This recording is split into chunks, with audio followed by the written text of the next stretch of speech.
রান্না তো করতে চাই দুইটা তরকারি, কিন্তু হয়ে যায় 3 থেকে 4টে। আমার তো আর দোষ নেই। যেমন লাউ রান্না করছি, খোসা রয়েছে, সেটা চিংড়ি মাছ দিয়ে ভাজি করলাম, একটা তরকারি হয়েছে। আর পটল রান্না করছি মাছ দিয়ে, ছোলা চিংড়ি মাছ দিয়ে ভর্তা বানাইছি, এক ভাগ হয়ে গেল। এই হইলে চিংড়ি মাছ, ছোটো চিংড়ি দিয়ে পেঁপে রান্না করছি। আর এই হইলে পটল আর আলু দিয়ে রুই মাছ। আমি আর এভাবে রান্না করি না, কারণ আমি রান্না করতে পারি কিন্তু করি না। এই মাছ খাইতে চায় না কেউই, ভাজি করতে হবে।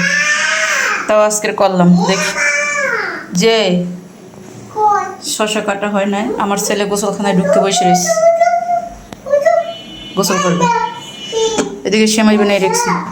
যে আব্বা আরো ল ল, এই ডেকে তুই এখন যাইতেছি, এখনো কাজ আছে বহুত। উঠ উঠ। লাউ রানলে লাউয়ের খোসা ভাজি করি, আর পটল রান্না করছি আজকে, পটলের খোসা চিংড়ি মাছ ভর্তা বানাইতেছি। এখন এই পাটায় বাড়ি যে আমি করি তারা ওরা পানি বলবো, ওই বোতল নিয়ে ওরা খেয়েছি, এগুলো করে ওইলে তাল তাল পাকছে। হ্যাঁ কাঁচা কাঁচা সরো, নষ্টই পরে আর কি। এই যে গাছটা পড়বে পড়বে, সরো। অনেকটি তাল পরে রয়েছে, কিন্তু নষ্টই পড়ে যায়, বুঝছো। ওখান থেকে পাকেও না আর কাঁচাও না। সব ফুল তুললে ফালাই দেয়। আসো আব্বা আসো। ওই যে পড়ে রয়েছে তাল,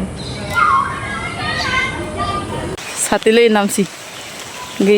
বাসে গাইতেছে সব পানিতে, কাদা কাদা।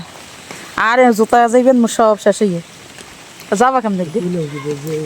এই মরা বাড়ি আইসে এভাবে বাজ্যে করছি, ওই কাদা এই জায়গায় দেওয়া হুগ্ন।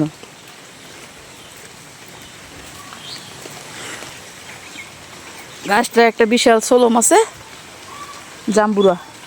শান্তার ডাক দাও, আবু শান্তার ডাক দাও। আমরা পেয়ারা মরিচ দিয়ে মাখাইছি, এখন সেই একটা মজার খাওয়া হবে। কিন্তু লোকজন যদি বেশি হয় তাহলে খাইতে খাবা খাবা নি খাইবে, মজা আছে। একা একা খাইতে মজা নেই। আমরা নিয়ে দিচ্ছি অনেক দিন হয়ে গেছে, কিন্তু একদিন রান্নাও খাইছি, কিন্তু খাওয়া হয়নি। আজকের আসলাম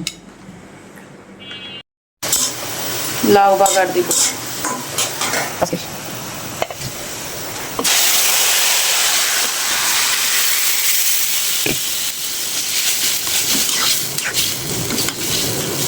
ছোটবেলায় এভাবে খাইতাম, গ্রামে বেশি, কিন্তু এখন আর খাওয়া হয়নি।